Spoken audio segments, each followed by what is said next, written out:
जय Hind friend. Class 9th के सभी छात्रों को जय हिंद। जी हाँ दोस्तों, आज आपका कक्षा 9 का हिंदी का पेपर था। यानी कि जो छात्र विद्या भारती के स्कूलों में पढ़ते हैं उनका आज का पेपर हिंदी का पेपर था।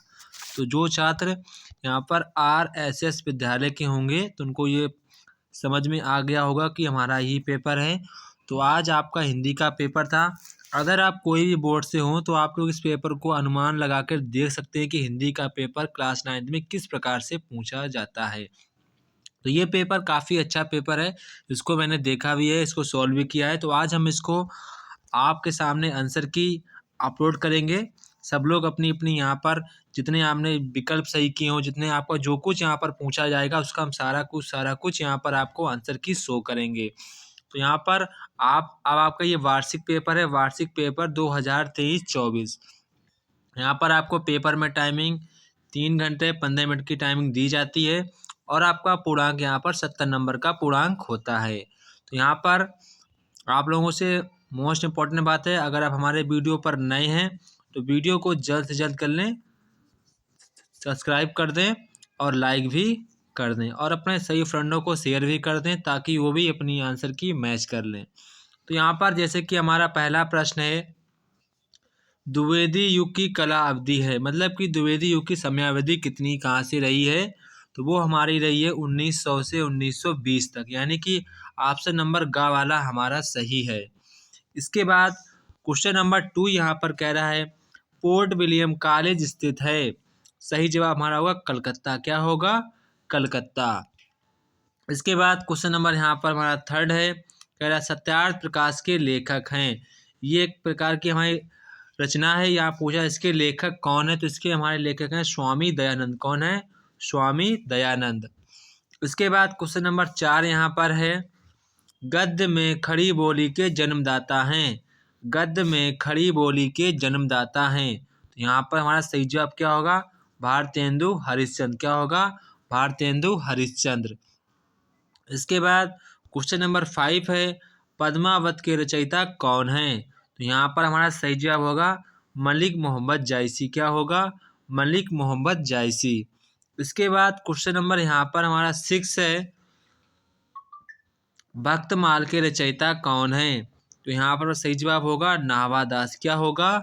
नाभादास। इसके बाद क्वेश्चन नंबर यहाँ पर हमारा 7 है आदिकाल का अन्य नाम क्या है, तो ये हमारा अन्य नाम क्या है?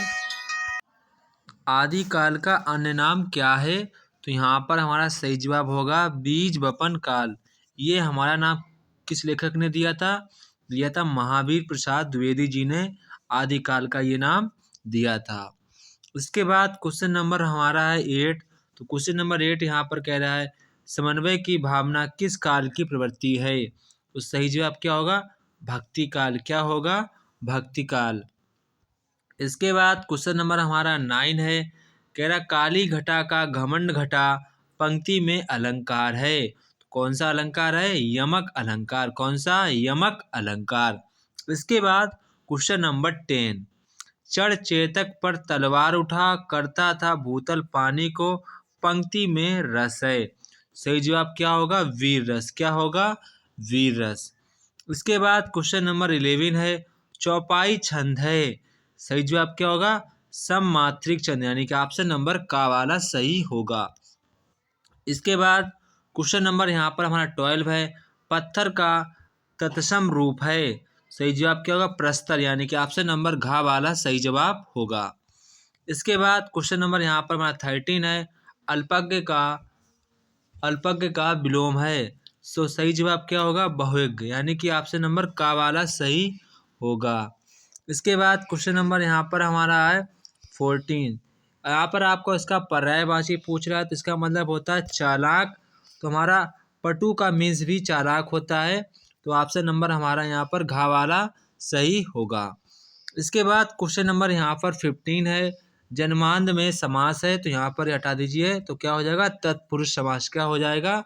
तत्पुरुष समास। इसके बाद क्वेश्चन नंबर यहाँ पर हमारा 16 है, तो क्वेश्चन नंबर 16 यहाँ पर कह रहा है वक्ता को जहाँ कुछ देर रुकना पड़ता है वहाँ चिन्ह लगता है, तो क्या होगा? अल्प विराम। क्या होगा? अल्प विराम। इसके बाद क्वेश्चन यहाँ पर क्वेश्चन नंबर 17। क्वेश्चन नंबर 17 यहाँ पर क्या कह रहा है, वयोधिहा वयोधति में संधि है। कौन संधि होगी, वृद्धि संधि। कौन सी, वृद्धि संधि। इसके बाद question number 18। Question number 18, Hari शब्द का द्वितीय विभक्ति द्विवचन रूप है। तो ऑप्शन नंबर का हरिम, ऑप्शन नंबर का वाला सही जवाब होगा। इसके बाद क्वेश्चन नंबर 19, क्र धातु विधिलिंग लकार मध्यम पुरुष द्विवचन का रूप है। तो इसका आंसर आप लोग मुझे कमेंट बॉक्स में कमेंट करके बताएंगे इसका आंसर क्या होगा। इसके बाद क्वेश्चन नंबर यहाँ पर हमारा 20 है, निम्नलिखित में सही शब्द है। सही शब्द क्या, उपयुक्त, यानी कि ऑप्शन नंबर घ वाला सही जवाब है। इसके बाद क्वेश्चन नंबर 21। क्वेश्चन नंबर 21, निम्नलिखित गद्यांश पर आधारित प्रश्नों के उत्तर दीजिए। तो आपको यहाँ पर जो गद्यांश दिया गया है इसको आपको सबसे पहले पता करना है कि हमारा किस पाठ से लिया गया है और इसके लेखक कौन है। तो यह हमारा किस पाठ से लिया गया है, ये हमारा गिल्लू नामक पाठ से लिया गया है, जिसकी लेखक हमारी महादेवी वर्मा है। कौन है, महादेवी वर्मा। इसके बाद क्वेश्चन नंबर यहाँ पर दूसरा गद्यांश दिया गया है, अथवा में आपको एक ही करना है, तो जो आपको अच्छा लगे वो आप कर सकते हैं। तो ये हमारा लिया गया है तोता नामक ऐसा कुछ पाठ है, उसी से लिया गया है, जिसके हमारे लेखक कौन है, रविन्द्रनाथ टैगोर जी। कौन है, रविन्द्रनाथ टैगोर जी। तो ये आप प्रश्न खुद से कर लेंगे, ठीक है। इसके बाद यहाँ पर आपको पद्यांश दिए जाते हैं, तो यहाँ पर आपको पद्यांश से प्रश्न करने होते हैं। उपयुक्त पद्यांश का संदर्भ सहित व्याख्या लिखिए। तो आपको पता होना चाहिए किस पाठ से लिया गया, इसके लेखक कौन है। तो आप यहाँ पर लिखेंगे उपयुक्त पद्यांश हमारी पाठ्य पुस्तक हिंदी के प्रेम माधुरी नामक पाठ से लिया गया है, जिसके लेखक भारतेंदु हरिश्चंद्र जी हैं। इसके बाद यहाँ पर आपको रेखांकित अंश की व्याख्या करनी है। कोयल कहाँ बैठकर कूँ कूँ कर रही है, तो इसका आंसर आपको यहाँ पर मिल जाएगा। इसके बाद अथवा में आपको वही सेम क्वेश्चन आता है, तो किस पाठ से लिया गया, ये हमारा लिया गया युगवाणी नामक पाठ से लिया गया है, जिसके लेखक हमारे शिव मंगल सिंह सुमन जी हैं। कौन है, शिव मंगल सिंह सुमन जी हैं।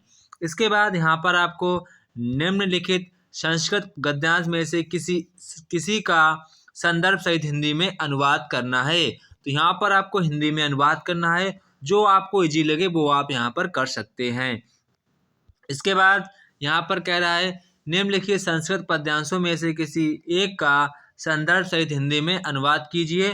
तो यहाँ पर आपको किसी एक का ही हिंदी में अनुवाद करना है, जो आपको काफ़ी इजी लगे, जो आपको यहाँ पर लगे इसमें मुझे थोड़ा सा दिमाग नहीं लगाना पड़ेगा, आप वही प्रश्न यहाँ पर किसी एक का उत्तर यहाँ पर लिख सकते हैं। इसके बाद यहाँ पर क्वेश्चन नंबर 24, दीपदान एकांकी के आधार पर पन्नाध्याय का यहाँ पर आपको चित्रण यहाँ पर लिखना है। अथवा में यहाँ पर कह रहा है, सीमा रेखा एकांकी का सारांश अपने शब्दों में लिखिए। इसके बाद खा वाला कर निम्नलिखित लेखकों में से किसी लेखक का जीवन परिचय देते हुए उन्हीं की आपको 2 रचनाएं लिखनी है। तो यहाँ पर आपको किसी एक लेखक का जीवन परिचय लिखना है। लगभग आपको यहाँ पर 2 पेज का जीवन परिचय लिखना पड़ेगा, तभी यहाँ पर आपको 4 नंबर मिल पाएंगे। तो आप लोगों ने अपने पेपर में 4 नंबर का यहाँ पर जीवन परिचय लिखा होगा, ऐसी उम्मीद करते हैं हम। इसके बाद खा वाला यहाँ पर सेम आपको पद्यांश से आते हैं कवि का जीवन परिचय लिखने के लिए। तो यहाँ पर आपको किसी एक का ही जीवन परिचय लिखना है, जो आपको आसान लगे, जिस पर आपको फुल कॉन्फिडेंस हो, वही यहाँ पर आप लिखेंगे। इसके बाद क्वेश्चन नंबर 26 है, अपनी पाठ्य पुस्तक से कंठस्थ किया हुआ कोई एक श्लोक लिखिए जो इस प्रश्न पत्र में ना आया हो। क्वेश्चन नंबर 27, निम्नलिखित प्रश्नों में से किन्हीं 2 प्रश्नों के उत्तर संस्कृत में दीजिए। तो यहाँ पर आपको किन्हीं 2 प्रश्नों के उत्तर संस्कृत शब्द में देने थे। इसके बाद क्वेश्चन नंबर 28 है, निम्नलिखित मुहावरों एवं लोकोक्तियों में से किसी एक का अर्थ वाक्य प्रयोग कर लिखिए। मुंह में पानी आना मतलब कि लालच करना या ललचाना, 9-2-11 होना, फरार हो जाना या भाग जाना।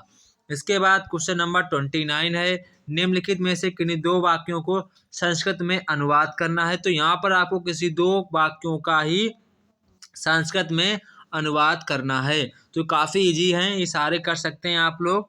इसके बाद क्वेश्चन नंबर हमारा 30 है, शुल्क मुक्ति के लिए अपने विद्यालय के प्रधानाचार्य जी को पत्र लिखना है।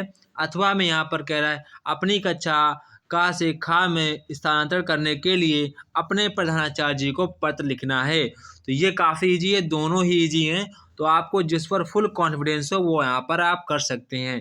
तो ये था हमारा कक्षा 9 का हिंदी का पेपर, विद्या भारती का पेपर। तो आप लोगों ने इसको अच्छे प्रकार से किया होगा। तो आप लोग मुझे कमेंट बॉक्स में बताएंगे किस किस का 90+ का पेपर गया है। जय हिंद दोस्तों, फिर मिलते हैं अपने नेक्स्ट वीडियो में। तब तक की आप सभी लोगों को जय हिंद।